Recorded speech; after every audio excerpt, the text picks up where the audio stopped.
Hello, Search Committee. My name is Dr. Sherry Loewen, and I have been given the opportunity to spend preparing a 15-minute multimedia presentation regarding my philosophy on recruiting and retaining quality college, healthcare, and public service instructors, and what I see as an excellence in instruction, and how I evaluate and supervise faculty to inspire them to become better educators.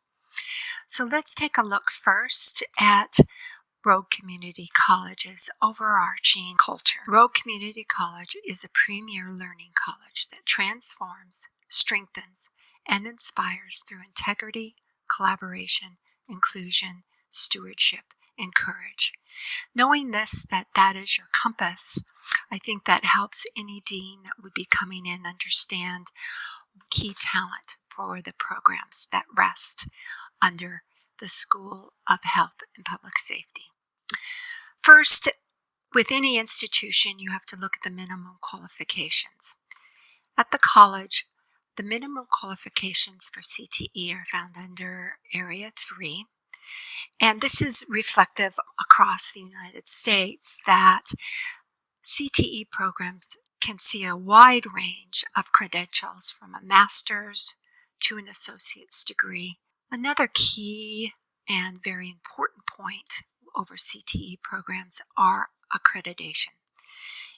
In many of these different programs, you can have secondary or even tertiary standards and requirements. So, for example, if you take nursing, which is under the standards of the Oregon State Board of Nursing, but it also could be an accredited program through ASIN, which also has another layer of requirements when you're hiring faculty.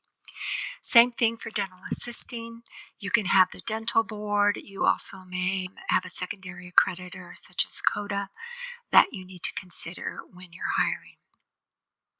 So let's just take a quick look at the Oregon State Board of Nursing.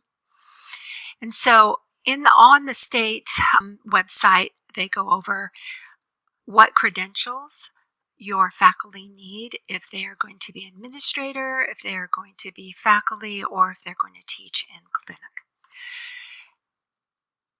So knowing the different requirements, it is quite often that hiring in these areas presents challenges.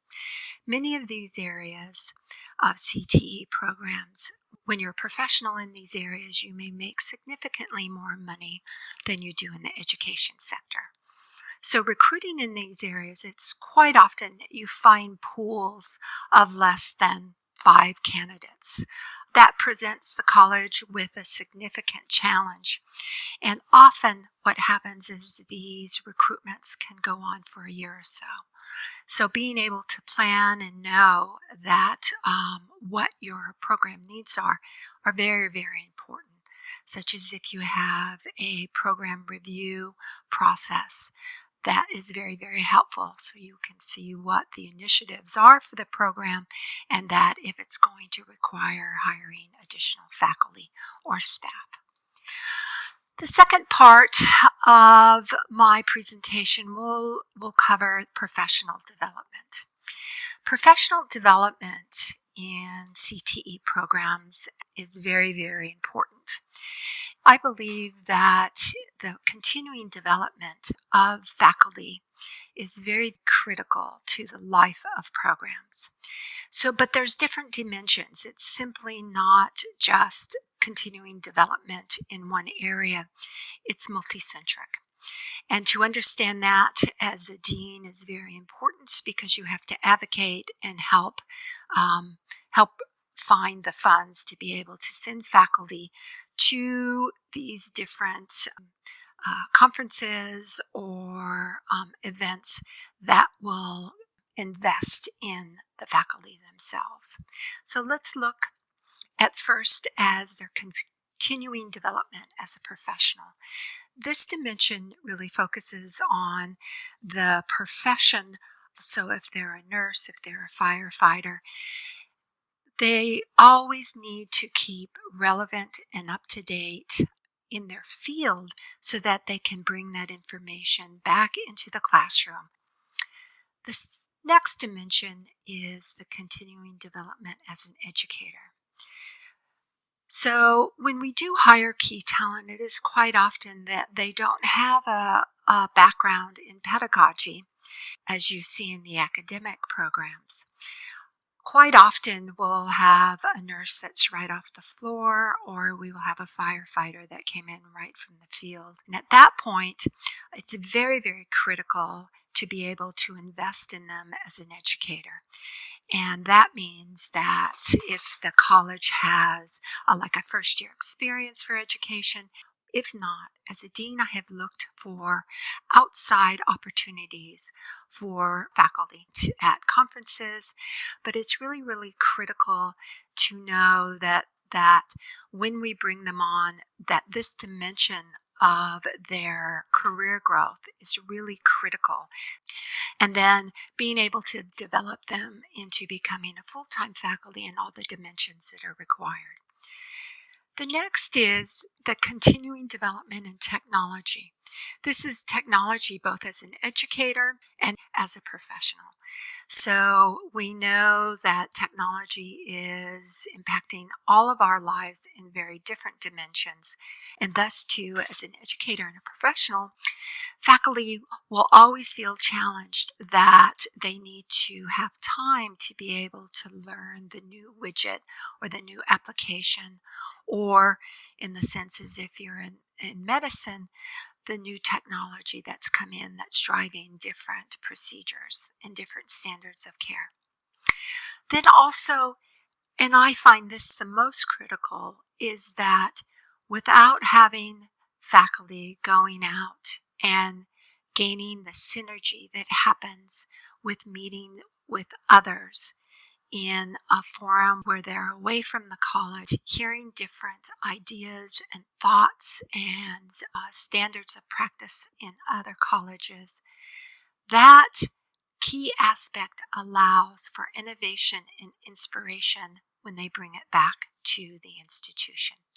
So having the faculty able to share and to lead and take on and shepherd new initiatives is through this professional development.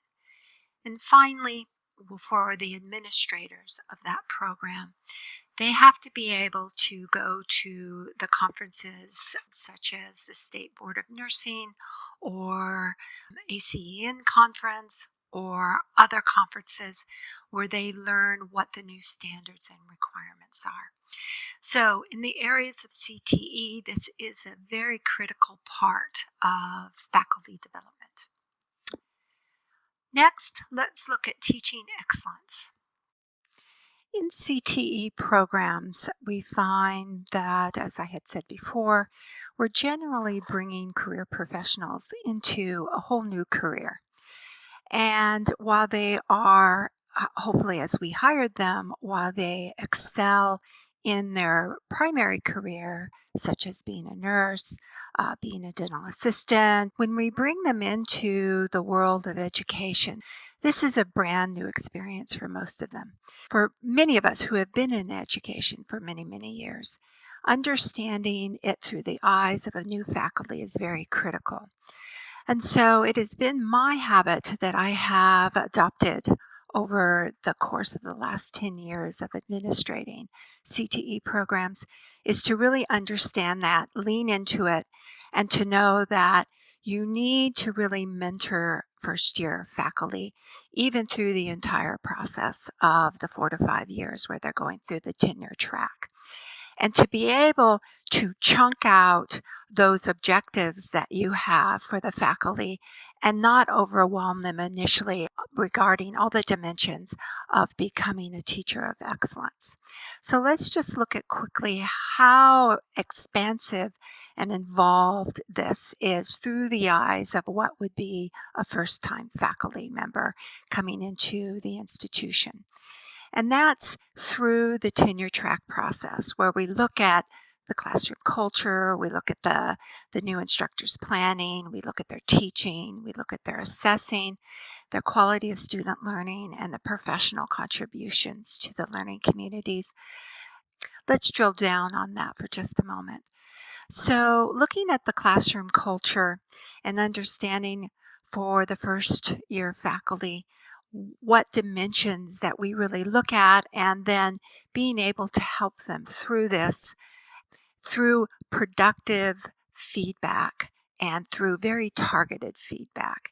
And so the classroom culture may be very intuitive for some and perhaps not intuitive for others. They may struggle with student behavior. They may struggle with setting routines and procedures. They may feel that their physical environment isn't conducive to what they need to teach. And then understanding that at the core of what they do is the relationships with the students and how to nurture that and further that as an educator. The other dimension that I work quite extensively with new faculty is in the planning. And so it has been my habit that I've adopted in the last 2 years is when we do bring on new faculty, I carve out at least an hour to 2 hours with a new faculty each week to discuss the whole process of evaluation, what we look for when we walk into the room, and then critically how to plan, how to understand what is the right rigor.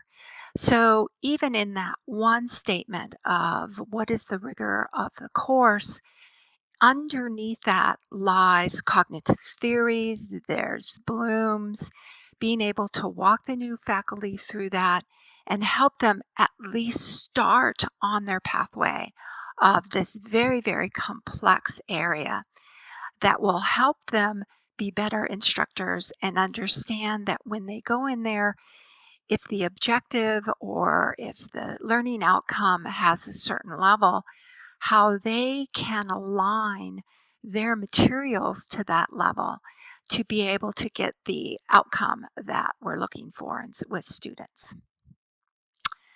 Another dimension is teaching, assisting the new faculty with new ideas on active learning, how to engage students, how to personalize their instruction, how to know that what the difference is them standing in front of the classroom is the reason why we hired them. Then assessing, and this is a critical part that a lot of new faculty struggle with, is they may understand to teach at a certain Bloom's level where they're aligning their curriculum and their learning opportunities to that level. But then ensuring that that assessment artifact aligns with those Bloom's level and that cognitive level that they're asking of the students. And then how to give feedback, how to give meaningful, actionable feedback to students. And then there's the professional contribution to the teaching community and helping them understand their role in the institution.